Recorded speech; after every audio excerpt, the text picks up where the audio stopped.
প্রিয়া জঙ্গল থেকে ঘাস আনতো আর তার নিজের জন্য খুবই সুন্দর সুন্দর ডিজাইনের ড্রেস তৈরি করত। একদিন সে ড্রেস তৈরি করছিল, এমন সময় তার শাশুড়ি উর্মিলা তাকে বলল, আরে বৌমা, আর কতদিন এরকম ঘাস দিয়ে তৈরি করে পোশাক পরবে?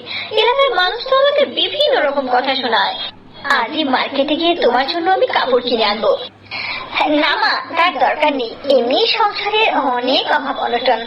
আমি এক কাজ করব, আমি ঘরে বসে একটি চাকরি করব, মানে কাজ করব।